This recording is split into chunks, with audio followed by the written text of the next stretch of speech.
Grupo IPS, tu seguridad desde una nueva perspectiva, presenta El futuro de todo. El futuro de todo, con Efraín Flores.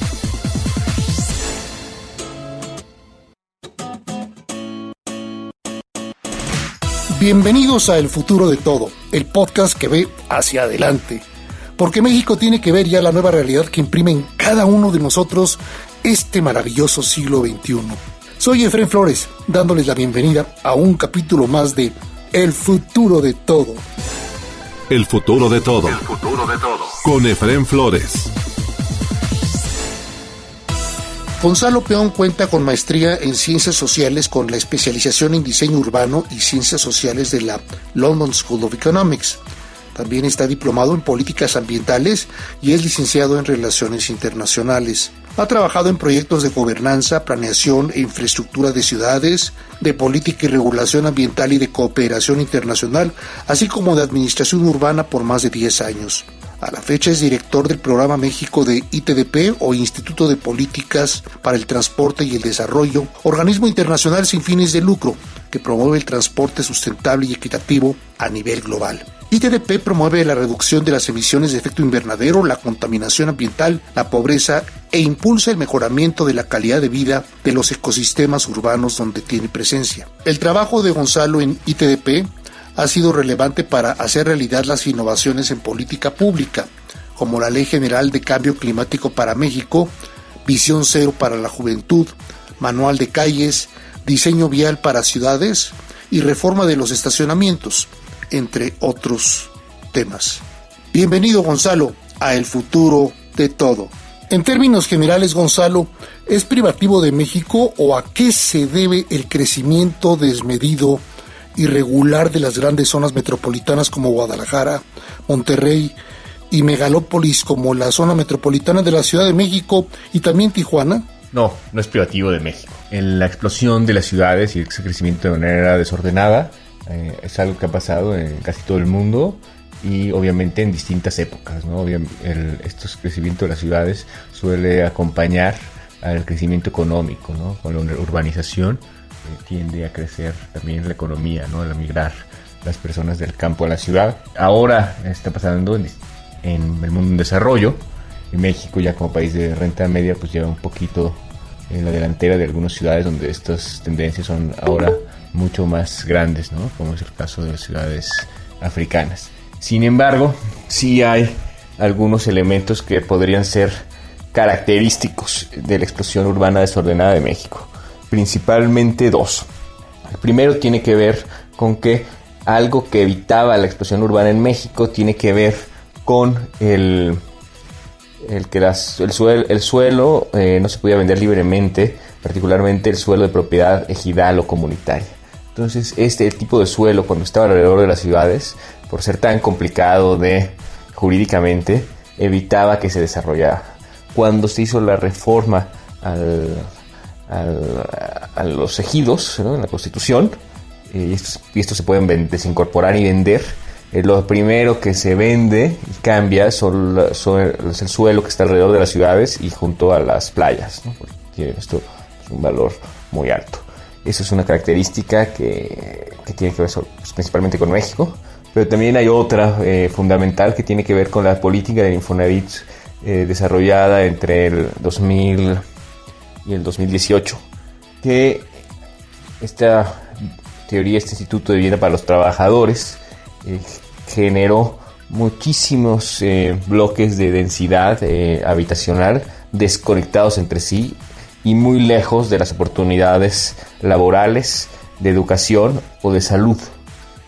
Y esto normalmente sucedió no necesariamente de manera ilegal, pero porque no existían las regulaciones adecuadas, y generó pues también que muchísimas personas tuvieran que aumentar las distancias y el tiempo y el dinero que deben dedicar al traslado para llegar a oportunidades laborales.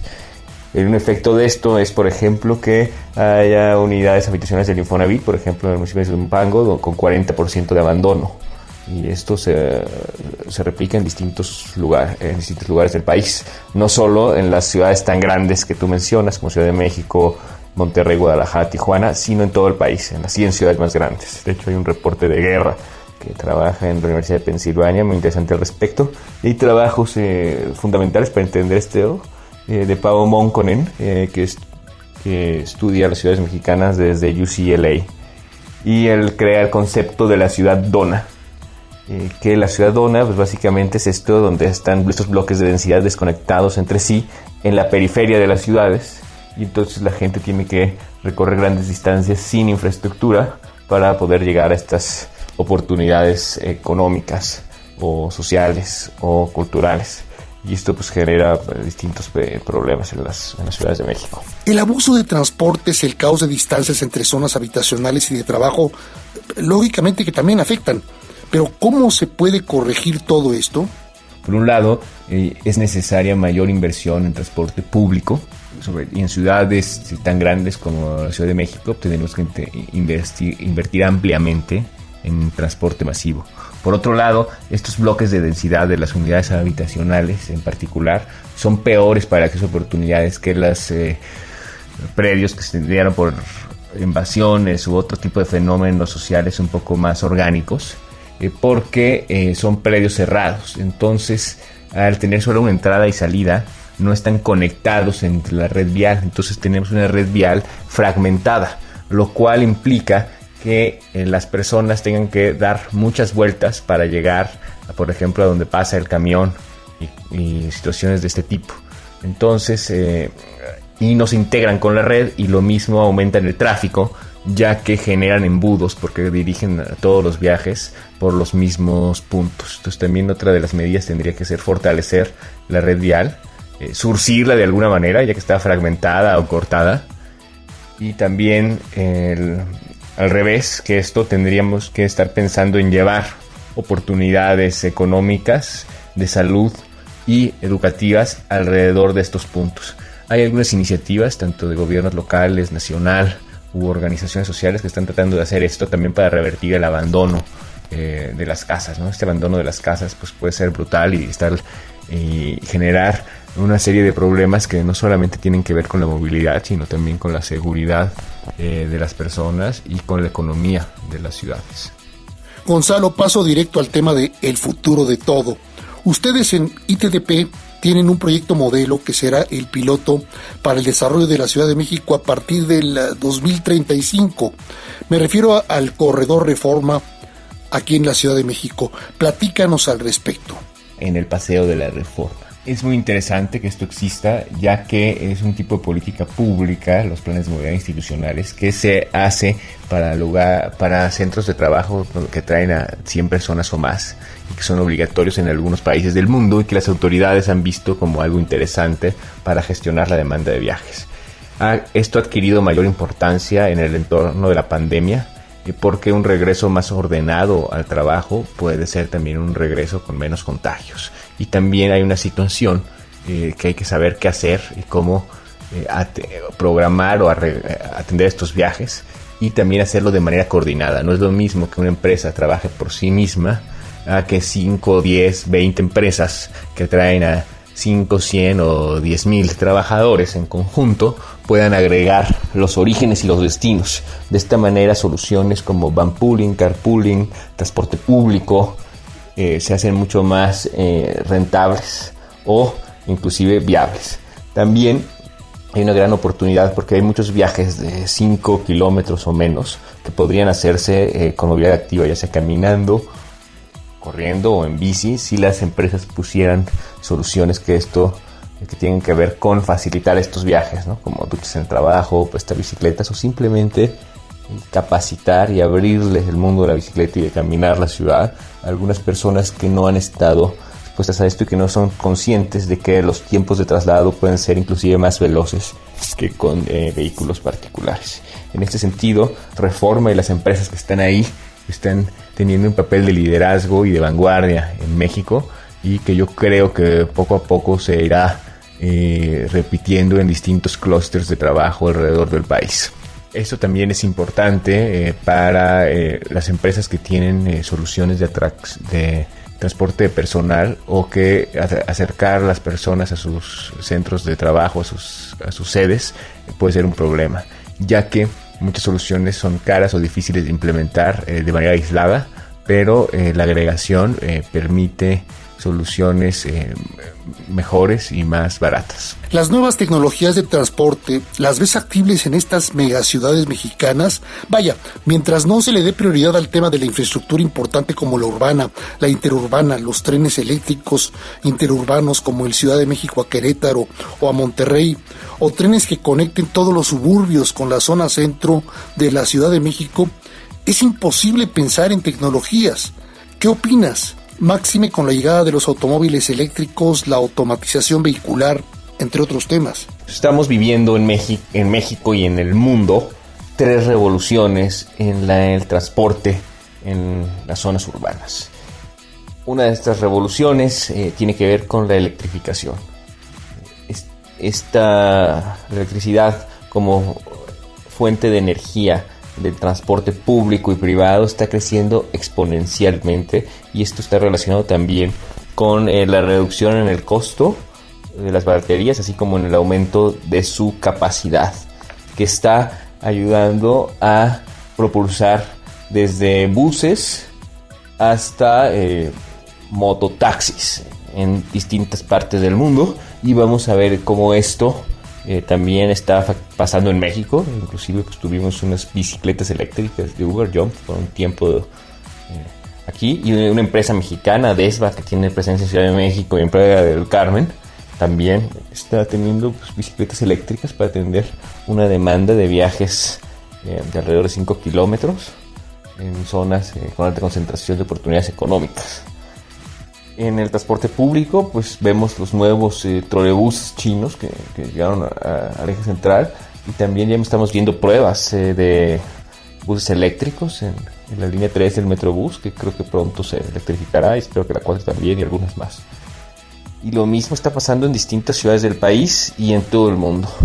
La otra de las revoluciones tiene que ver con la automatización. La automatización de los vehículos va a cambiar drásticamente la forma en la que operan los sistemas de transporte. Por un lado, el transporte privado pues va a tener pues menor atención de las personas cuando conducen, y va a haber inclusive mayor seguridad, porque estos sistemas automatizados están también enfocándose en prevenir siniestros de tránsito.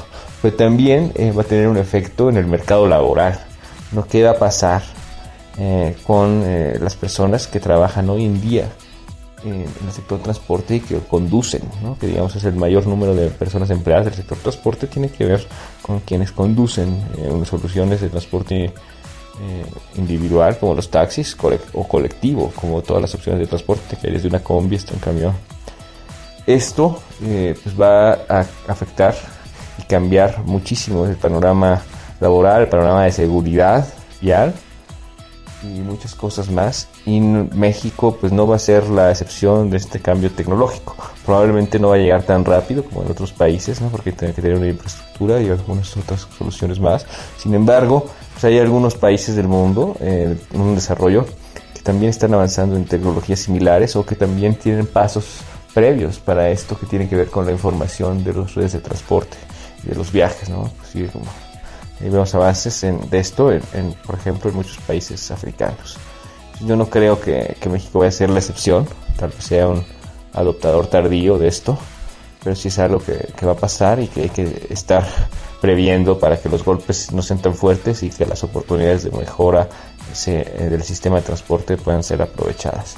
Y la tercera revolución tiene que ver con las soluciones de la economía compartida. ¿Qué me refiero con economía compartida? Pues esto que permite modelos de negocio como los de Uber en el sector transporte, pero que también llegaron a muchas otras situaciones, a muchos otros lugares primero, ¿no? Todas estas soluciones que tienen que ver con plataformas tecnológicas para acercar clientes a posibles servicios, ¿no? Desde venta de comida hasta muchas otras cosas. Estas revoluciones de transporte en el mundo del transporte, particularmente en el transporte público o individual compartido, van a tener grandes efectos, y solamente considerando estas 3 revoluciones, cómo trabajan de manera conjunta, es posible aprovecharlas para alcanzar los objetivos del Acuerdo de París de reducir emisiones para evitar el cambio climático tan más grave que el que sí estamos teniendo, y que no salgamos de la solución de los 2.5 grados. Pero esto tiene que estar bien gestionado por autoridades y por el sector privado, y es un reto muy importante. Les recomiendo googlear Three Revolutions in Urban Transportation, un paper que hicimos en ITDP con la Universidad de California en Davis, y que está muy, muy bueno, y habla de estos escenarios a 50 años justamente. Entonces, ¿cómo consideras que se debe dar respuesta a la crisis urbana nacional, digamos, a partir del 2025, en un mundo ideal, pero por lo menos a partir del 2030? Porque conlleva crisis de transporte, crisis de abasto de básicos como, y sobre todo, agua, electricidad, pero también crisis de vivienda a precios accesibles, abasto de servicios sociales y de salud, por no enunciar el más importante activo para nuestro futuro, la educación. Y si hablamos de ordenamiento urbano, los municipios, las ciudades, tienen que asumir su responsabilidad fiscal, cobrar impuestos locales que se apliquen a todas estas necesidades sociales, con transparencia, sin vicios como la corrupción. ¿Qué nos puedes decir al respecto? La crisis urbana en México pues tiene distintas causas, y entonces tenemos que atender las causas, ¿no? Como por ejemplo tiene que ver con lo que mencioné antes, de las políticas de vivienda nacionales que contribuyeron a aumentar y hacer mucho más grave la crisis. Esto se tiene que parar, y yo creo que afortunadamente ya se está parando y cambiando, aunque no se puede parar por completo la construcción de vivienda, porque es un motor de la economía. Entonces también se tiene que hacer pues con muchísimo cuidado, porque si no, pues esto, pero bueno, el remedio puede salir peor que la cura, ¿no?, de la enfermedad. Hay otra cuestión que tiene que ver con los recursos, y aquí hay dos lados. Por un lado, a nivel nacional tendría que haber muchas mayores condiciones de movilidad sustentable e incluyente para las inversiones públicas que hacen en los municipios y en los estados, con dinero que principalmente viene de la federación. Y por otro lado, es gravísimo el tema de la recaudación local en México. Hay un aspecto que fue verdaderamente ridículo de la recaudación de los gobiernos estatales, que tienen pues muy pocos impuestos que pueden cobrar. Uno de ellos es el impuesto sobre la nómina, pero es alrededor del 2 o 3%, el impuesto a la hotelería, que es como entre el 1 y el 5% de las habitaciones de hotel, y que ahora fuertemente se lo cobran en Airbnb, pero es muy poquito. Y otra fuente de ingresos que tenía era la tenencia, y desafortunadamente se promovió que se quitara desde el nivel nacional en 2012, en el marco de una campaña política, y a partir de entonces ha ido bajando drásticamente en la recaudación de los estados. Y esto pues no puede seguir así, porque hay muchas externalidades del sector transporte que no se están internalizando. Entonces tendríamos que pensar en instrumentos impositivos mejor hechos que la tenencia, ¿no?, que pudieran internalizar estos costos sociales que tienen que ver con siniestros de tránsito, contaminación del aire, congestión, y que nos podrían hacer tener sistemas de transporte más eficientes a través de gestionar la demanda. Estos impuestos se cobran de manera inteligente, pero también tener recursos para invertir en movilidad sustentable. También hay una parte importante de estas inversiones que son a nivel municipal, y los municipios son en México no están haciendo su trabajo de cobrar el predial, que es el impuesto más importante que tienen los municipios en el mundo para hacerse recursos, ¿no? Paula Hunda, una investigadora que está en el Colegio de México, ahora creo que se fue a Estados Unidos, que es de las pocas personas que ha investigado a fondo este tema, encontró, por ejemplo, que entre 1990 y 2010 los municipios mexicanos recaudaron el 0.12% del PIB mediante el impuesto predial. Mientras tanto, los pares colombianos recaudaron el 2.2% y los pares argentinos el 3% del PIB. En Reino Unido, por ejemplo, se recauda más del 4% del PIB. Es una oportunidad perdida, y además es un impuesto progresivo que le cobra más a quien más tiene.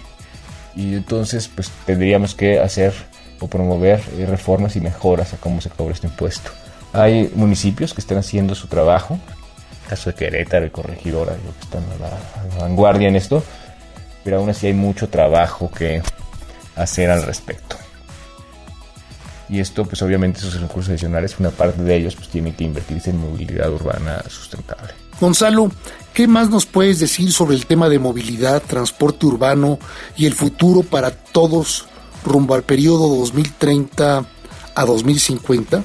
Quisiera agregar que las soluciones tienen que ver tanto con desarrollo urbano como con movilidad. No podemos seguir pensando estos sistemas de manera separada, inclusive tomar en cuenta otros sistemas, ¿no? Por ejemplo, los sistemas ambientales, que tienen también mucho que ver con qué tan vivibles son las ciudades, qué tan verdes son las ciudades, qué tanto se recarga el acuífero, qué tanto podemos disponer de agua en las ciudades. Al final todo esto está conectado y creo que solamente con un entendimiento de esa naturaleza podemos hacer soluciones de largo plazo como las que necesitan las ciudades mexicanas.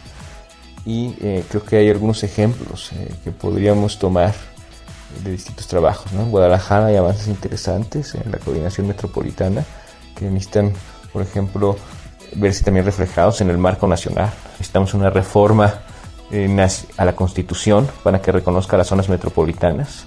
No existe una forma de gobierno metropolitano, un nivel de gobierno metropolitano, y hay muchas decisiones y políticas públicas que se dan en este nivel. Los acuerdos metropolitanos tienen una debilidad institucional importante por esto, y muchas de estas soluciones no se pueden dar por este marco jurídico que no responde a las necesidades. Entonces creo que es algo importante que hay que tomar en cuenta.